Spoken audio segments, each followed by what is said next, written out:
Bonjour Eric, merci de nous recevoir dans ton laboratoire. Peux-tu nous expliquer le polissage que tu es en train de faire? Alors, il s'agit en fait de polir la surface d'un jaspe rouge, avec une trace un peu serpentineuse, là, verte. Voilà. Donc c'est pour révéler la très belle couleur, révéler l'esthétisme de cette roche très particulière, qui, si elle n'était pas polie, aurait l'apparence qui est ici. Voir si on la laissait brute, elle n'aurait que cette apparence-là.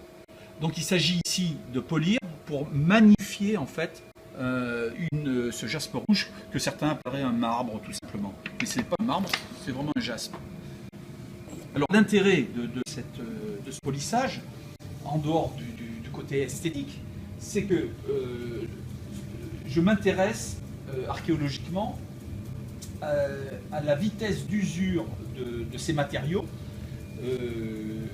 pour essayer de mieux définir comment, sur certains temples, comme les pyramides d'Égypte ou de Tiwanaku, ou dans les grottes de Barabar, par exemple, dans le Bihar en Inde, eh bien, on a réussi la prouesse d'amener le polissage de ces roches jusqu'à une qualité qui est équivalente à celle du verre, des vitres.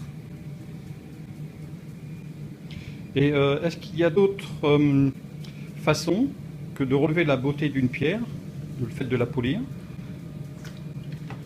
Alors il peut y avoir, le concept est toujours le même, il suffit d'avoir un abrasif, une poudre abrasive. Donc ici je suis avec un grain ultra fin, quand on le caresse, on n'a même pas l'impression que ça use. Donc là je suis sur un polissage final. Mais avant d'arriver au polissage qui est ici, il m'a déjà fallu couper la roche avec une scie diamantée, ensuite passer sur un grain très dur, ensuite un peu moins dur, encore moins dur, pour en arriver au final à ce qui est ici, c'est-à-dire un polissage quasi final. Donc cette progression chronologique est respectée sur tous les monuments qui ont été polis. Et moi je pense là tout de suite à des roches comme le calcaire qu'on trouve sur la pyramide de Gizeh, la grande pyramide de Khéops, dite de Khéops, et dans les grottes en granit de Barabar, où là on a un record mondial quasiment de polissage plan à l'intérieur de ces grottes qui sont des chambres sonores.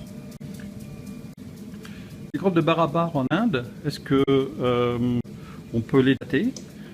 Alors, elles sont officiellement datées en gros, 3e siècle avant Jésus-Christ, à l'époque où il y avait un personnage sanguinaire et qui s'est bercé ensuite dans la gentillesse et le respect des autres, qui s'appelle Ashoka. Et Ashoka a passé commande auprès de certains tailleurs de pierre pour creuser une de ces grottes qui se trouve là-bas. Malheureusement, ces tailleurs ont sous-estimé ou surestimé leur qualité de tailleur et ils n'ont pas réussi à obtenir un polissage qui soit équivalent à celui de leurs prédécesseurs. Alors, l'intérêt d'étudier ces roches et leur polissage, c'est que ça relance un certain nombre de questions. À savoir, combien de temps s'y sont-ils pris pour arriver à polir ces grands monuments, surtout les monuments d'Égypte qui ont des milliers de carrés de pierres polies et qui étaient quasiment un poli miroir à une époque où on ne maîtrisait pas l'électricité, le nucléaire et d'autres techniques du genre.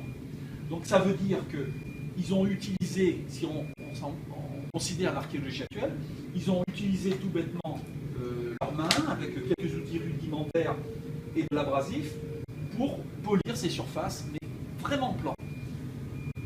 Ça laisse quand même sous-tendre que, je reviens à la grotte de Barabar, que la grotte de Barabar n'a pas pu être faite dans les techniques classiques du moment, c'est pas possible. Donc on peut peut-être supposer qu'il y avait d'autres civilisations qui ont disparu et qui étaient techniquement plus évoluées que celles du IIIe siècle avant Jésus-Christ. Est-ce qu'il existe d'autres exemples dans le monde que les grottes de Barabar? Alors, aussi poli précisément qu'à Barabar, non, je n'en connais pas. En revanche, on a effectivement d'autres grottes comme à Ajanta en Inde, ou des grottes qui sont évidemment creusées très profondément, avec de la statuaire, avec des colonnes, etc. Tout ça monolithe. Il y a aussi le fameux temple de Mahabalipuram dans le sud de l'Inde, pareil, qui possède des granits polis magnifiquement. Et puis, on a d'autres parties dans le monde où, effectivement, ils ont excellé dans le polissage. En Égypte, hein, bien évidemment, mais il y a plein d'autres régions. Et puis, dans le polissage des pierres, moi j'ai vécu chez les Ormous en Nouvelle-Guinée, qui sont des populations qu'on va appeler papous pour faire simple, c'est pas tout à fait des papous, mais presque, et qui taillent la pierre depuis au moins le néolithique. Et tailler, ça ils savent très très bien faire, et polir aussi. Et là, curieusement, on découvre chez les papous que le polissage n'est pas systématiquement fait matériaux solides sur matériaux solides, mais que ça peut être fait avec des végétaux. Des végétaux qui possèdent, par exemple, des oxalates de calcium ou des poudres abrasives de type d'origine éolienne qui se sont collées sur les infrabases de palmier, par exemple. Et là, ça permet d'obtenir un polissage qui est donc l'équivalent de ce que je commence à obtenir ici. Voilà, donc miroir où on commence à se voir à l'intérieur. Magnifique. Voilà. Magnifique, Eric. Eric, merci beaucoup pour cette démonstration. Et on espère voir bientôt ces pierres et ces minéraux dans une prochaine collection.